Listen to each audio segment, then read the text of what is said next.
Welcome to Arrowhead Stadium here in Kansas City, Missouri, and welcome to America's Game of the Week here in Week 9. Today, we have a great matchup on tap. After 7-1 Green Bay Packers are in town to play the 4-4 Kansas City Chiefs.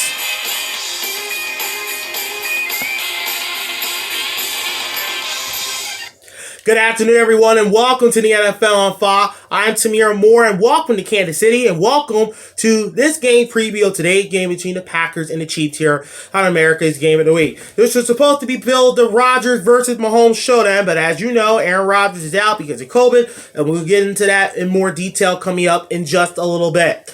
The Packers, though, come in with a record of 7-1. They have won 7 straight games since the opening day loss to New Orleans down in Jacksonville. The Packers, of course, are coming off an exciting win last week against the Cardinals on Thursday Night Football, 24-21.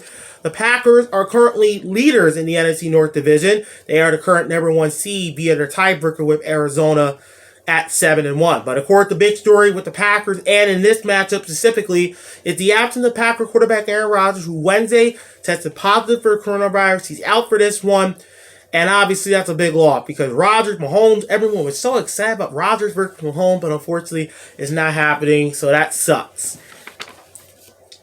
So, with Rodgers being out, Jordan Love, second-year quarterback out of Utah State, will get his first National Football League start. Last week against Kyler Murray and the Arizona Cardinals, the Packers' defense, passing-wise, was feasting on Kyler Murray. 2 picks, quarterback rating of 67. And so far this season, Green Bay pass defense ranked 12th in the NFL in rating, 7th in yards per attempt, and you have 9 picks, including Rasul Douglas' game-winning interception at Arizona a week ago. Green Bay Patriots this season, 20 sacks, was tied for 7th, and 11th as far as percentage is concerned. With Packers' wide receiver core depleted significantly because of COVID and hamstring injuries, they had to rely on the run game last week. Packers running back Aaron Jones had 15 carries for 59 yards and a touchdown last week against the Cardinals.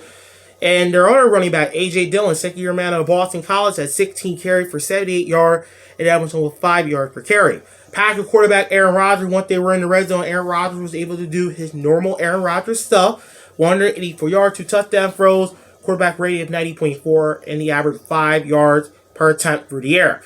Well, this is Jordan Love's first NFL start, but this is not his first NFL game action. He did play in Week 1 at New Orleans in mop-up duty. That was the game Packers lost 38-3 to start the season. Jordan Love 5-7 for 68 yards in Week 1.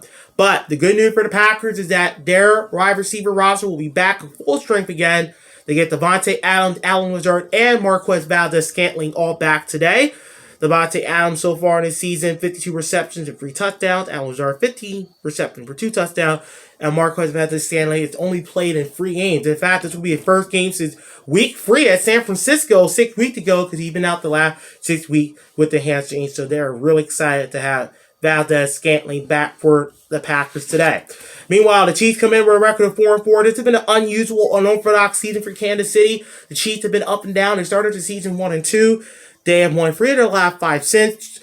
Back in Week 7, 2 weeks ago, they were blown out of Tennessee, but last week they won an ugly game against the Giants 2017 on Monday Night Football. The Chiefs are tied with Denver for last place in the AFC West, trailing the Raiders 5-2 and the Chargers 4-3, but Kansas City is nonetheless still in the playoff hunt. Patrick Mahomes is having a really puzzling season for some. Mahomes has now thrown an interception in 7 straight games, so Patrick Mahomes, there's something wrong about Patrick Mahomes, but Patrick Mahomes did throw for a lot of yards last week against New York, 275 yards and a quarterback rating of 74.6. Last week, if you watched the Giants-Chiefs game on Monday Night Football, you may have noticed that Mahomes was heavily reliant on wide receiver Tyreek Hill. 18 targets, 12 receptions, 94 yards, and he did have a touchdown. Travis Kelce struggled last week mightily, just 7 targets for 27 yards, and he did lose a fumble. But they still like to use the speed of wide receiver Nicole Hardman, who can take the top off of defense. 5 receptions for 63 yards last week against the Giants. And you look at the Chiefs' offensive line, and in the first 8 games, they've allowed 16 sacks, so basically 2 sacks a game. Running back Derek Gore gave Kansas City a spark last week with 11 carries for 48 yards and a touchdown. And Kansas City pass and run defense is not good.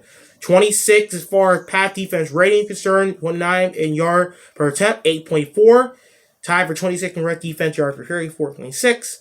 121.8 yards per game, with the 22nd in the NFL. And the rush defense last week, 20 carry for 72 yards and 3.6 yards per carry. Those numbers they gave to the Giants and their running back. So, this is Packers Chiefs. This is still a big game, despite the fact that Aaron Rodgers will not play.